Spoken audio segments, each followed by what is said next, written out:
Morning. आज मैं आपको लेके चलती हूँ अपने स्कूल में जहाँ पर हो रहा है बच्चों का टीकाकरण, और मैं उसके बारे में आज आपको पूरी जानकारी दूंगी कि टीका क्यों लगवाना चाहिए, कैसे लगवाना चाहिए। ये आपको न्यूबॉर्न से लेके 5 ईयर ओल्ड तक के बच्चे के बारे में मैं पूरी जानकारी दूंगी कि टीका कब, कैसे, कहाँ लगता है। तो चलिए बने रहिए मेरे ब्लॉग में, और अगर आप मेरे चैनल पे नए हैं तो चैनल को सब्सक्राइब कर लीजिए और इसकी बिल्कुल ना करिए। चलिए मैं आपको इसकी पूरी जानकारी देती हूँ। आज देखिए यहाँ पर टीकाकरण स्टार्ट हो गया है। अब इसके बच्चे के पेंटा सेकंड लगने वाला है। पेंटा जो लगता है वो मांसपेशी बाईं जांघ के बीच में लगता है। इस बच्चे को 1.5 माह वाला टीका लगेगा पेंटा टीका जहाँ लगता है वहाँ मैडम लोग एक निशान बना देती हैं, क्योंकि उस जगह पे हमें बर्फ़ से सिकाई करनी चाहिए कम से कम 2-3 बार। ये देखिए ये स्कूल है। इस स्कूल में आज यहाँ पर टीकाकरण हुआ था बच्चों का। दोपहर का 3 बज रहा है। अब हम लोग घर जा रहे हैं। ये मेरा बेटा है, ये डब्बा लेके जा रहा है। इस डब्बे में वैक्सीन आई थी। ये आंगनवाड़ी दीदी हैं, इन लोगों ने बहुत सहयोग करा।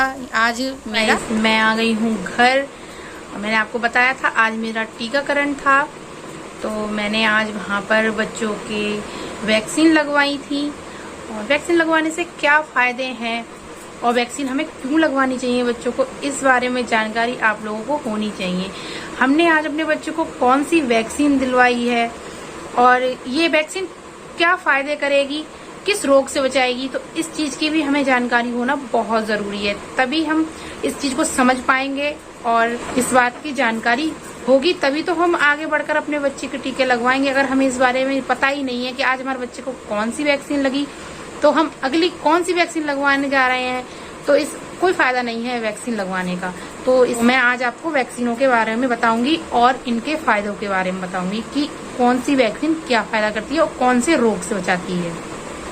देखिए ये इस तरीके से टीके होते हैं सारे। इसमें पूरा एक चार्ट बना हुआ है जो कि वो सब कुछ उसमें दिखा रहा है कि कितने टाइम, कितनी एज पर कौन सी वैक्सीन बच्चे को लगनी चाहिए। अब मैं आपको बताती हूँ कि कौन से टीके से क्या फायदे हैं।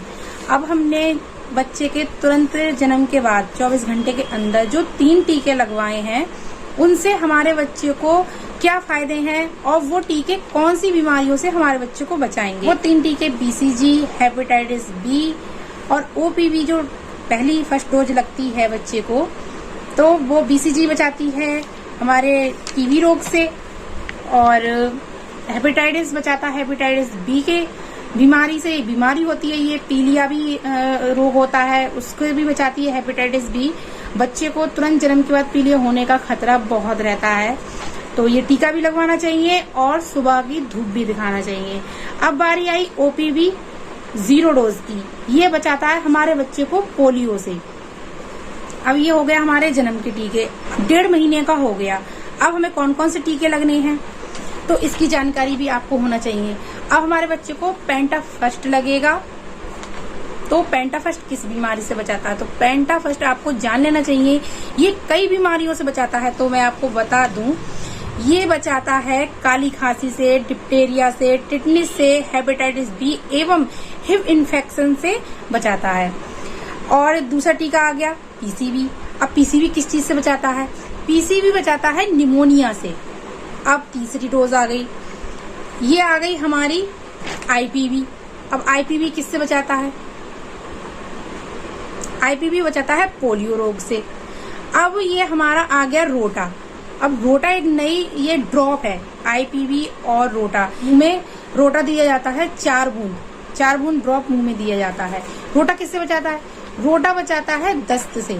ये हमने जानकारी दी आपको। 2.5 साल का बच्चा हमारा हो गया। अब हम अपने बच्चे को कौन सी दवाइयां लगाएंगे, तो ये जब टीकाकरण होता है तो हमारे बच्चे का जब टीका दिए जाते हैं तो हमें उसकी ड्यू डेट भी बताई जाती है कि अब आपके बच्चे को कौन से महीने में किस डेट पे यहाँ लाना होगा। कहीं बाहर चले गए हों और आपको 1 महीने के बाद टीका नहीं लग पाया है तो आप उसके बाद तुरंत कहीं भी टीका अगर बच्चे का सरकारी संस्था में आप लगवा रहे हैं तो कहीं भी अगर आप गए हैं वहां पर अगर टीकाकरण हो रहा है अपना कार्ड साथ में लेकर जाएं और टीका वहां पर लगवा लें। बच्चा हो गया हमारा 2.5 साल का।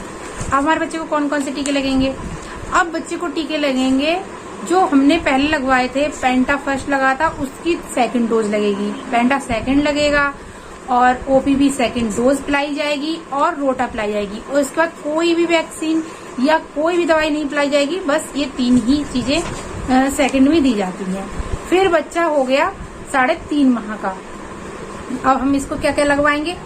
तो इसकी हम पेंटे जो हमने फर्स्ट और सेकंड में लगवाया था उसकी हम थर्ड डोज लगवाएंगे। यानी सारी जो वैक्सीन हमने फर्स्ट में लगवाई थी उसकी अब सारी ये थर्ड में हम लगवाएंगे।